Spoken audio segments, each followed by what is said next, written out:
You're still watching your favorite African football magazine show that allows you to explore the continent through its football with me, Adelani, and SC. Now, on today's trivia question, I simply want to know if you know when Cape Verde got their independence from Portugal. You want the answer to that? All you have to do is keep watching the continent's #1 magazine show. Now, let's speak to the latest South African to apply for his American visa. SC, what a great week for South African football. I know you're still feeling good after what happened. Yeah, look, I have to thank Nigeria for that.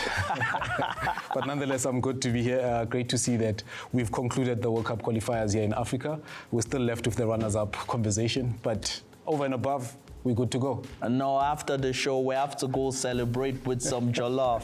That was a beautiful African football story. And speaking of beautiful African football stories, we have to talk about Cape Verde, where we talk about that. What a beautiful performance from them, because looking at them by halftime, they had only managed 2 shots on goal. I was thinking maybe they might draw against Eswatini and Cameroon might just qualify.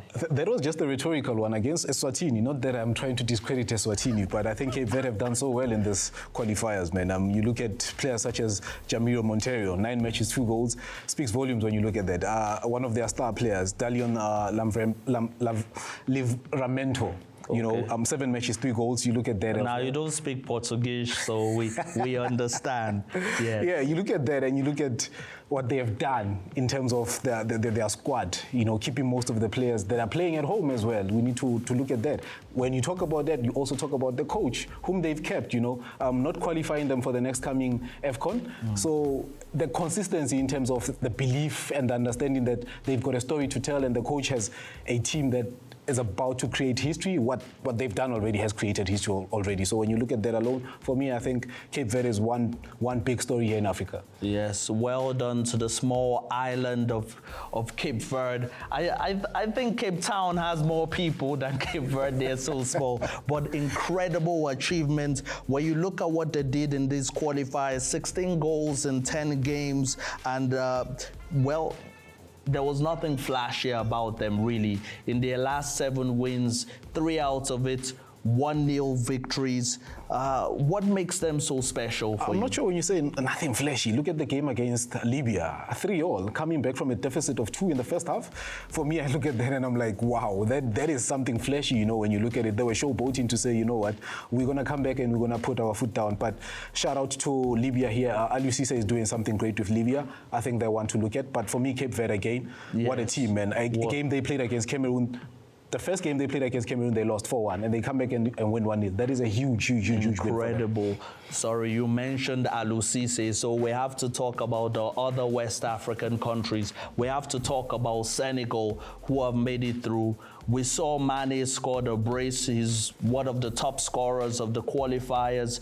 Senegal, Ghana, Cote d'Ivoire. What makes this West African sides special for you? The past week I sat here and I spoke about the coaches and the players that are playing for these teams and players that are playing within their countries.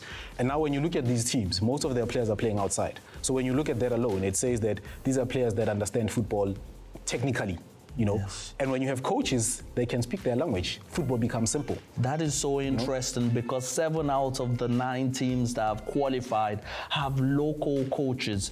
Cote d'Ivoire, MS5, I still don't know how it's done it. Since the Nations Cup, Cote d'Ivoire's been on fire. And also you have to look at that again. These coaches, for and you look at, I'll deviate a little bit. You look at Egypt, Hossam Hassam. He hasn't been there completely, you know. Yes. He came in through the qualifiers. MS5 as well. He hasn't been there throughout. So they finding these teams in the middle of the teams, and they're keeping the consistency. Do you know Cote d'Ivoire were one of 2 teams that didn't concede a goal? Wow. In the whole qualifiers. That's incredible. At the back, they're solid in attack. Amazing. Let's also look at Ghana, because that's another West African side. Mohamed Kudus shooting them through. to their North American dream? Yeah, Otto Addo is doing great work with Ghana.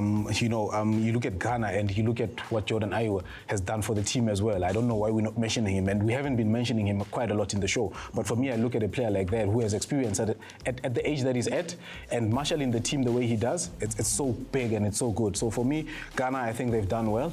They've got key players in that team. When you look at the midfield alone, it's a team that is well astute. You look at where they are playing, the experience they bring back into the team, it makes, I think, Otto Addo's work very simple. Yes, well, Senegal have a big job on their hands. I feel like this current crop of players could emulate the 2002 team. Big names in that team.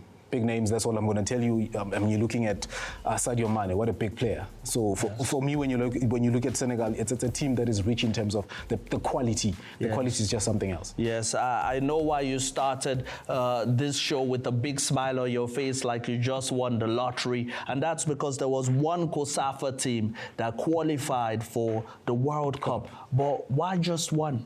It's really unfortunate that only one out of the COSAFA region has come out of this. But for me, it's not by fluke. You look at what South Africa has been doing in terms of all these small tournaments that we see, or the big tournaments that we see, the young levels, under 17s, under 20s, they've done well. But when you look at all these other countries in the COSAFA region, they haven't been doing so well. So for me, that alone, it speaks again. When you look at also in terms of their grouping, South Africa had Zimbabwe in their group. They had to push them out at some point, as much as they didn't really play that much. But when you look at that alone, these COSAFA regions had to fend off one another. Essie, hold that thought, because our viewers at home have to go and dust off their calculators, because we're going to talk to you about the teams that finished runners-up in the respective groups and explain certain things to you that you might not know. Stay tuned. We're out here at the Mzansi Bet Fan Parade to celebrate SA Sports Betting Heroes. It's a smooth who backed the boys to extend their 10-game winning streak. And Sarah, who went all in on an innings win. Yes, JP, who betted that we would slot a match-winning penalty. It doesn't matter who you are or how you bet. Together, we are Mzansi. Are you with us? Yeah!